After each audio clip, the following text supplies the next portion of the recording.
Kababayan, yung ating pag-uusapan ngayon patungkol dito kay Marcoleta. No, actually inano ko na kanina, mga kababayan, kung naalala ninyo, si Marcoleta po ay naano po siya sa Bilyonaryo News Channel. Kung naalala nyo po ay nalaman po na ang kanyang salin at ang kanyang asset ay hindi po tugma. Meron po siyang nilagay dun sa kanyang salin na numero lang pero walang item. 'Di ba? So mga kababayan, dito po ay may possibility or posible po si Marcoleta na ma-disqualified at makulong. Bakit? Ito po mga kababayan. Mega love shoutout po sa Ma'am Island Touch. Ayan. So ito po mga kababayan, kanina binasa ko po kanina. So ituloy po natin ngayon. Mga kababayan, ito po siya. Wait lang ha, bubuksan ko ulit mga kababayan. Kasi ito po ay mula sa COMELEC, no? Kung nakita ninyo, ito po ay Statement of Contribution and Expenditure. Ayan, COMELEC po yan ha. According po dito kasi mga kababayan sa batas ng COMELEC, nakalagay po dito na the legal basis of requiring candidates and parties to submit full and true itemized, diba? Statement of Contribution and Expenditures or SOSE. According po kasi dito mga kababayan sa SOSE, no? Ay dapat totoo, detalyado at naka-itemize kung sino ang nag-donate, sino ang nagbigay at magkano ang pera mo na ginastos at merong limit, hindi lumagpas, no? At merong requirements na kailangan meron kang ganito. So ngayon mga kababayan, ngayon mga kababayan, nagdeklara po kasi si Marcoleta ng 112 million na gastos niya noong eleksyong 2025, yung last May lang, ngayong taon na to. So ngayon mga kababayan, walong buwang nakalipas. So kalaunan nanalo nga siya bilang senador. Ngayon mga kababayan, biglang pinalitan ang ombudsman ni Boying Rimulya na dating si Samuel Martires. So ang nangyari mga kababayan, nagdeklara si Boying Rimulya na tanggalin itong panukala ni Samuel Martires na naka-private nga ang mga salin, na ang mga politician na hindi maglalabas ng salin. Ngayon, tinanggal ni Boying, kailangan isa-publiko na. So ngayon mga kababayan, pinapublic na. Ito na nga, nakapublic na nga, nagsinungaling pa rin. So ngayon mga kababayan, doon sa salin ni Marcoleta nakalagay, meron siyang kulang-kulang 52 million na salin. Tapos, meron siyang nilagay doon na motor vehicle na nagkakahalaga ng almost 12 million. Motor vehicle, tapos 52 million or 51.9 o kulang-kulang 52 million. Ngayon mga kababayan, paano nangyari na meron siyang saling 52 million kung gumastos siya ng 112 million sa eleksyon? So hindi nga talaga tugma. Dapat sinali niya ang 112 million doon sa 52 million para magiging 160 something, no? 160 or 100 basta 160 something, ganyan. Hindi 170 o 180, kulang-kulang 180. So ngayon mga kababayan, ang nangyari ganito siya. Ang nakalagay kasi doon sa SOSE or sa Statement of Contribution and Expenditures ni Marcoleta sa COMELEC ay pera daw niya, sarili yun. Pero ngayon mga kababayan, merong lumabas na isang video na mismong inamin ni Marcoleta, no? Inamin ni Marcoleta mga kababayan na ito siya. Inamin niya mismo mga kababayan na si Wait lang ha, mga kababayan. Inamin mismo ni Marcoleta na nilagay daw niya doon sa COMELEC 112 million. Pero hindi daw niya nilagay kung sino ang nagbigay. No? So ito ha, pakinggan ninyo mga kababayan. Nakalimutan po nila na napakarami kong kaibigan. Isa lang ang kanilang pakiusap sa akin. Ano po yun? Eh sana wag mo na kaming i-disclose ang identity. Ngayon, kapag ka naglagay ako ng figure sa contribution, mapipilitan akong mag-disclose ng pangalan nila. Rin niya, binigay ko nga sa'yo, contribution, pero utang na loob mo sa akin yan. Hindi mo pwedeng isiwalat ang kanilang identity. Kaya sinabi ko, zero in contribution. Republic Act 7166, ang mga ito ay may 30 araw para makapagbigay ng kanilang detalyadong report ng kanilang mga tinanggap na donasyon at ang paggastos ng eleksyon. Ang logic po kasi nito, ang labis na gastusin sa eleksyon, baka bawiin lamang ng kandidato pag nasa posisyon na. Anong So kung narinig ninyo mga kababayan, ang labis na kontribusyon ay baka babawiin lamang ng kandidato kapag nanalo na. Kung naalala ninyo kanina, sabi ni Marcoleta, meron daw nag-donate sa kanya, hindi daw dapat pangalanan, sabi nung nag-donate. Kasi utang na loob mo yan sa amin. So paano mga kababayan kung darating ang panahon na yung nag-donate sa kanya ay may negosyo tapos illegal? So, didikit siya kay Marcoleta. Kasi bakit? Nagbigay ako sa'yo, utang na loob mo yan.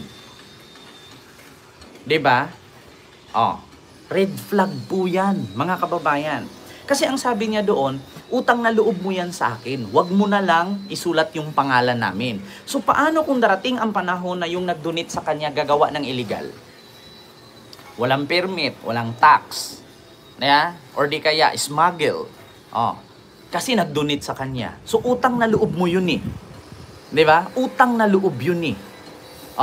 Paano kung utang na loob sasabihin, kaibigan ko naman si Marcoleta, kaya kong isalo niya, nagbigay ako niya ng 10 million nung eleksyon eh. Utang na loob niya yan sa akin.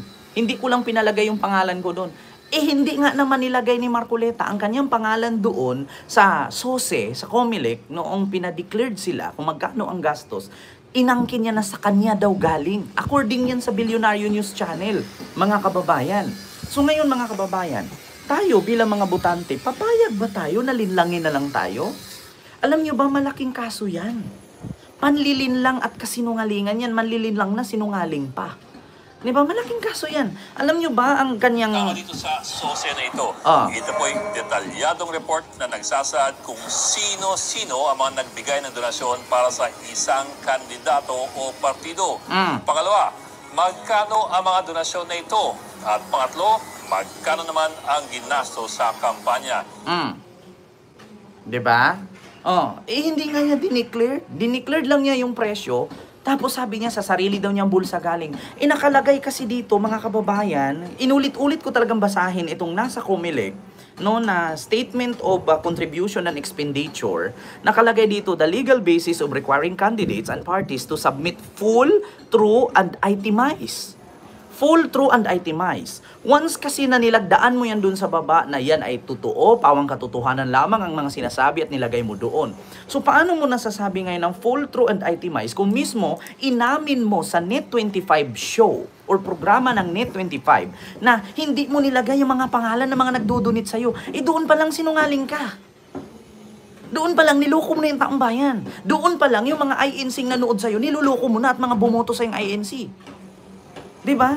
So ano nga ba ang mangyari dito mga kababayan? Ito po, Section 14, Statement of Contribution and Expenditure Effect of Failure to File Statement. Ito po ang kailangan mga kababayan.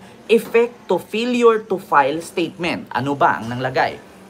Every candidate and treasurer of the political party shall within 30 days after the day of the election file in the duplicate with the office of the commission of the full, true, and itemized statement of a contribution and expenditure in connection with the election. Diba? So, no person elected to any public official shall enter upon the duties of his office until he has filed the statement of contribution and expenditures herein required. So, hindi ka pa uupuin, hindi ka pa jujutihin bilang senador or kung anuman kung hindi mo ma-required ito after 30 days. So, mga kababayan, dito kasi nakalagay, no, sa investigasyon ng Billionaire News Channel, sa SOSE na nakuha nilang kopya, ang nilagay lang ni Marcoleta doon ay pera niyang sarili.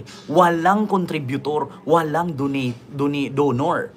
So doon pa lang nagsisinungaling na siya. So ngayon mga kababayan, ako po'y nananawagan kay COMELEC Commissioner George Garcia. Magbubungol-bungulan ka na lang po ba, sir? Palalagpasin mo na lang po ba to, sir? COMELEC Commissioner George Garcia, magbubungulan-bungulan ka na lang po ba? Ano to? Papasukin na lang natin sa tenga kasi issue to. Unahin muna natin yung mga nauna bago ito. Di ba? Unahin na lang muna natin yung Bagyo, sir. Wala naman kayong kinalaman sa Bagyo kasi COMELEC kayo. Yeah? Baka naman ang ipapalusot na naman dito ni COMELEC Commissioner Garcia, with all due respect, pareho tayo apelyido, no? Baka naman ang ipalusot mo dito, unahin ko muna yung kay Chis Escudero. Wala dapat una-unang ganyan. Commissioner Garcia. 'Di ba? Kasi ang nakalagay dito mga kababayan, failure to file statement within 30 days, no person elected to any public official enter upon the duties of his office until he has filed the statement of contribution and expenditure herein required. 'Di ba? The same prohibition shall apply if the political party which nominated the winning candidate fails to file the statement required herein within the period prescribed by this act. So nakalagay po dito mga kababayan. So failure within 30 days. No? At napatunayan na peke ang nirepresent mo doon, ano ba ang magiging parusa? Nakalagay dito. Except candidates for elective barangay office, failure to file the statement or report in connection with the electoral contribution and expenditure are required herein shall constitute an administrative offense, for which the offender shall be liable to pay administrative fine ranging from the 1,000 to 30,000 pesos in the discretion of the commission. Sa barangay po yun. So ano naman kung dito tayo sa national? Ayun, the fine shall be paid within 30 days. Receipt notice for such failure, otherwise it shall be enforceable by right of execution issued by commission against the properties of the offender. So nakalagay dito, it shall be duty of every city, municipal, electoral, ganyan. So regardless the result of election, or even if the candidates or party concerned did not receive any contribution or make any expenditure, they shall still submit the SUSI reflecting such. So nakalagay po dito na kapag ka piniki mo, kapag ka hindi ka nagsabi ng totoo, no, for the commission of the second subsequent offense, under this section, administrative shall be from 2,000 to 6,000 or 60,000 pesos in the discretion of commission. In the addition, offense shall be subject to perpetual disqualification to hold public office. No? So makukulong na, matatanggal pa. 'Di ba? Kita ninyo mga kababayan, basahin niyo na lang po no sa COMELEC ang statement of contribution and expenditure. So ngayon mga kababayan, hindi naman po siguro tayo papayag na porkit ba abogado sila, porkit ba may kapangyarihan sila, ganituhin na lang ba tayo kahit mga ordinaryong Pilipino tayo? Okay na lang ba na lulukuhin tayo at linlangin tayo? 'Di ba? Dapat yan mga kababayan, merong magreklamo, dapat merong mag-file niyan ng complaint. So sa mga nanonood po sa akin, no, yung mga ano diyan, may mga alam sa batas, sana naman hindi po tayo tutulog-tulog na lang. 'Di ba? Sana naman na hindi na lang po tayo ganito. Katulad niyan, si Attorney Larry Gado nagmura lang pinadisbar ninyo. So bakit ito si Marcoleta walang nag-file ng complaint? 'Di ba? Hindi pa po pwede ito, COMELEC Commissioner George Garcia. Hindi po pwedeng ganyan na bubulag-bulagan lang tayo at magbibingi-bingihan tayo. Lumabas na po yan eh. 'Di ba? Lumabas na po sa balita yan. Nakita ninyo mga kababayan, hindi ako pinapakatulog dito eh. Bakit? Kita ninyo mga kababayan, wait lang ha mga kababayan. Ito, Bilyonaryo News Channel. Ito, hindi kasi po pwede itong ganito. Kasi kung ibabalita ito ng Bilyonaryo News Channel, tapos fake ang balita nila, so sa madaling salita, pwede po silang matanggalan ng prangkesa at makakasuhan po ang kanilang istasyon ng Bilyonaryo News Channel. So ibig sabihin, nilabas ito ng Bilyonaryo News Channel ay totoo ang kanilang mga information na nagagathered at totoo ang kanilang mga background checking. Di ba? Kasi may mga editor to, may mga news caster at may mga researcher. So kung peke or hindi totoo ang binalita ng Bilyonaryo News Channel, sa madaling salita dapat ipasara, no? Ipasara itong Bilyonaryo News Channel. Kasi hindi man naman po basta-basta itong ibabalita ng Bilyonaryo News Channel kung hindi ito totoo. 'Di ba mga kababayan? So ganito na lang ba? Yung flood control nung nagsalita si PBBM, ang bilis ng aksyon, samantalang itong kay Marcoleta binalita na lahat-lahat. 'Di ba nakita nyo yung binalita ng Billionaire News Channel na may lupa si Chis doon sa Alpalan sa Baguio. Itong si Arjo Atayde, no? May lupa daw di umano doon. Oh, nag-reply agad ang Alpalan. Tapos ang ano naman ang Ayala Land ng Laguna, Ayala Land ng Laguna. Nag-reply din sila doon sa nilabas ni Senator Antonio Trillanes na may bahay si Bongo doon. 'Di ba? So ito po, mga Patuloy na kababayan. hinihimay ng Billionaire News Channel ang isinapublikong SALN ng mga senador. Ang 2025 net worth ni Senador Rodante Marcoleta, kapansin-pansing mas mababa sa kanyang ginasta sa pangangampanya noong midterm elections. Agad itong pinuna ng isang election watchdog. Narito ang exclusive agenda report ni Joash Malimbal. Ilang linggo nang nakalilipas mula nang maging sentro muli ng usapin ang pagsasapubliko ng Statements of Assets and Liabilities o SALN ng public officials. I think that that all departments should be able to should have the same transparency as we will set as we are setting in the office of the ombudsman. Because Sana makarating yan everybody kay here, Ombudsman all Buing government Rimulya. officials have accountability issues. We have to be accountable for everything we do. So it's just right that people have access to it. Sa kasalukuyan, publicized na ang 2025 SALNs ng lahat ng senador, kabilang na si Senador Rodante Marcoleta. Ang kanyang declared net worth aabot sa 51.9 million pesos. Nakakuha rin ang Billionaire News Channel ng kopya ng Statement of Contributions and Expenditures o SOSE ng lahat ng mga senador na nanalo sa May midterm elections. Ayan. Ayon sa SOSE ni Marcoleta, hindi siya tumanggap ng kahit na anong contributions, cash man o in-kind sa kanyang naging. Hindi siya tumanggap ng cashman or in-kind or donation. So ngayon mga kababayan, anong nakalagay sa SOSE? Sa Statement of Contribution and Expenditure. 'Di ba? Dapat true, itemize at ayos ang pagdeklara mo within 30 days. So paano mo nasasabing true yun? Mismong inamin ni Marcoleta sa interview sa kanya doon sa Net25 na hindi niya nilagay kasi ayaw daw magpapangalan itong mga nagdudunit sa kanya kasi utang na loob na lang daw nila yun. Utang na loob na lang daw yun ni Marcoleta sa kanila. 'Di ba?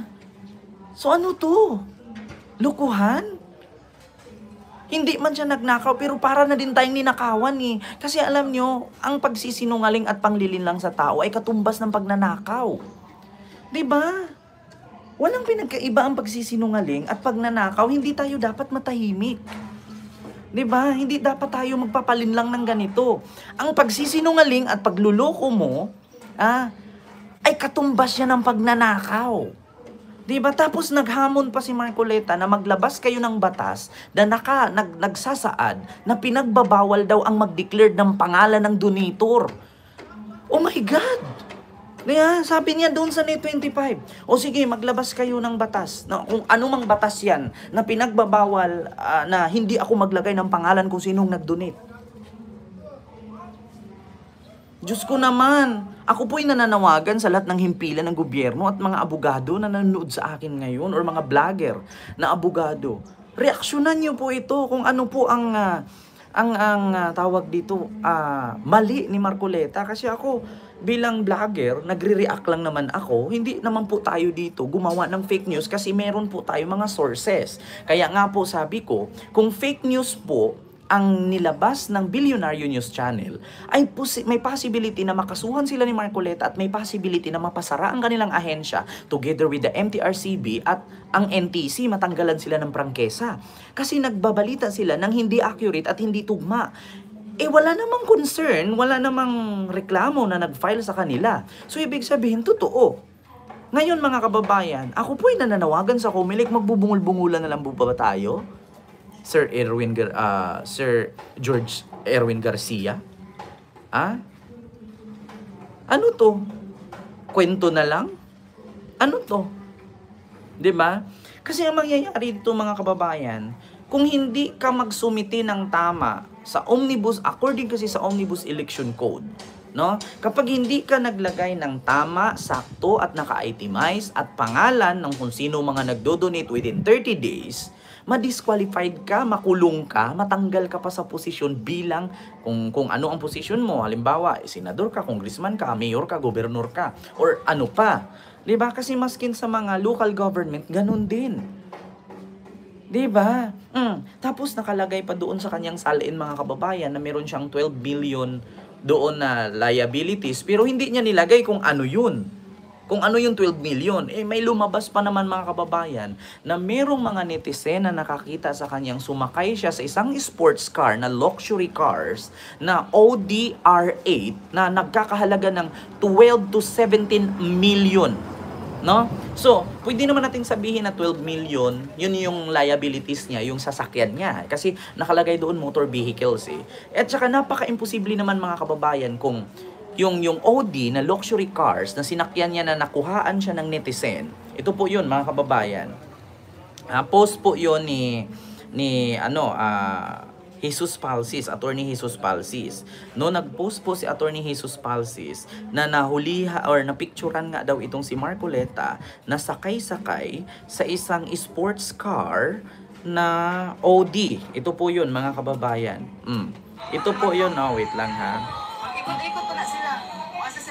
Ito po, mga kababayan, yung Audi na si Marcoleta, in-assist daw siya ng kanyang driver na nagkakahalaga ng almost 12 million. So sabihin natin na yun na yung sa liabilities niya, itong 12 million na sports car.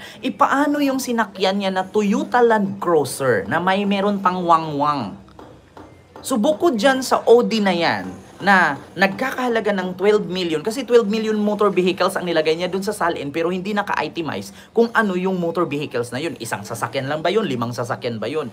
Kasi, mga kababayan, meron din po siyang sinakyan na Toyota Land Cruiser, no? Na bumaba siya kasama ang kanyang asawa. So, sa mga hindi po nakakaalam, ang Toyota Land Cruiser po ay kulang-kulang umaabot po ng 6 million po ang halaga niyan. So, kung dito pa lang sa Audi, no, itong Audi R8 luxury sports car, nagkakahalaga ng 12 million, hindi na po magmamatch doon sa liabilities na nilabas niyang 12 million. Kasi meron pa siyang sinakyan na Toyota Land Cruiser or SUV, Toyota Land Cruiser, na kulang-kulang 6 million po ang halaga nun. So, imposible naman, mga kababayan, na inarkila niya lang. 'Di ba? So, kung doon pa lang meron siyang sports car na Audi R8, no, na luxury car, ano pa yung SUV Toyota Land Cruiser? 'Di ba? Kulang-kulang 12 to 17 million po kasi yung Audi, no, sports car na R8, kasi ako mahilig ako sa sports car kaya alam ko yung mga presyo. Ngayon, mga kababayan, paano yung Toyota Land Cruiser niya na SUV Toyota Land Cruiser na sinakyan nila nung bumaba silang dalawa nung asawa niya? So ano yun, inarkila lang niya? Hindi kasi tugma talaga, mga kababayan, no? Kasi meron pong video kasi, mga kababayan, na kumakalat na hindi nyo po, ito po Land Cruiser, ito po, Marcoleta. Hindi mo kasi makaligtaan. So, isang interview sa Net25, subukan ni Marcoleta, ipaliwanag. So, naglabas na ng SALN si Marcoleta. 51 million daw ang net worth niya. Pero sa Statement of Contributions and Expenditures or SOSE na sinabit niya sa COMELEC, ito lawyer po ito. 112.8 million ang ginastos niya sa senatorial campaign niya. Sabi din sa SOSE, zero contribution siya. Ibig sabihin, lahat ng gastos niya galing sa kanyang bulsa. Ngayon, simple lang to. Kung 51 million lang ang pera niya, saan niya kinuha ang 112 million na ginastos niya sa kampanya? Mukhang may kasinungalingan na nagaganap. Kung totoo ang salin niya, ibig sabihin, hindi niya kayang gumastos ng 112 million. So, may mga undeclared assets siya at falsified ang salin. Tama. Pero, kung sabihin niyang hindi naman talaga 112 million ang gastos niya, or kung may ibang tao daw na nagbayad sa campaign niya, edi ibig sabihin, falsified ang SOSE niya. Hindi niya Either dineclared way, may nilabag siyang batas. Ang SALN at SOSE ay parehong sworn statements. Ibig sabihin, kung nagsisinungaling siya sa mga documents na yan, pwede siyang kasuhan ng perjury or falsification of public document. May parusang kulong yan. Madaming kailangan ipaliwanag si Marcoleta. Tingnan natin kung ano explanation niya dito. So, naglabas na ng SALN si Marcoleta. 50 Ang pangalan po dito ay si Attorney Carlo Ibanez, mga kababayan. So mismong abogado na nagre-react So kung ang abogado may rason na mag-react, ako po ba wala? So nagbe-base lang din po ako sa reaction ni attorney. So ngayon mga kababayan, so mismong attorney na ang nag-react, no? So meron nga talaga na kasong kakaharapin, makukulong at madi-disqualified pa siya. So ano, mga kababayan, mananahimik na lang ba tayo? Titigan na lang ba tayo? Magtitigan na lang tayo bawat isa? Pagdating sa bagyo, nagsisigawan tayo. Pagdating sa mga nanunungkulan, nagsisinungaling, hindi tayo iimik. 'Di ba? Hindi po 'yun maganda. Kasinungalingan po 'yun, mga kababayan, no?